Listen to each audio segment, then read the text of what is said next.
There is a place beyond any map where the sky folds into the sea like soft silk, and the stars float just above the water like lanterns.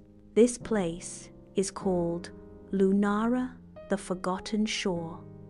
No ships visit it, no birds fly over it, because here the sea has stopped waving.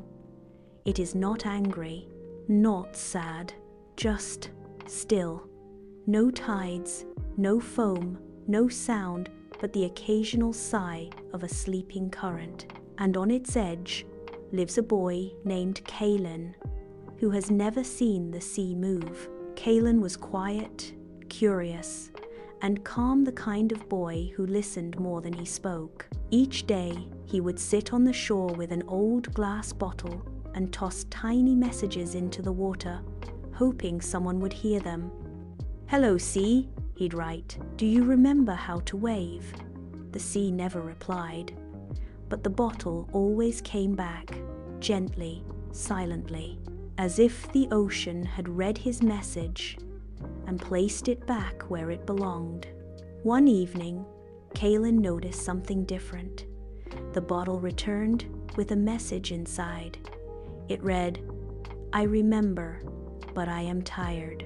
From that night onward, the sea began to whisper, not with waves, but with dreams. Calen would lie on the sand, eyes closed, and hear faint voices drifting from beneath the surface. A whale who dreamed of flying, a coral reef that missed the sound of laughter, a wave who once reached the moon. The sea, it seemed, had stored centuries of dreams, too many to carry, too heavy to rise. That's why it rested. It hadn't forgotten how to wave. It had simply chosen stillness, and now it was sharing those dreams with Calen. One night, a soft breeze, the first in many years, nudged a small boat ashore. Inside it, made of driftwood and moss, was a sleeping map. Yes, a map that slept. Calen touched it, and it slowly unfolded, revealing an island far in the distance called Isola della Lenta, the island of gentle things. He set sail under a sky filled with floating stars.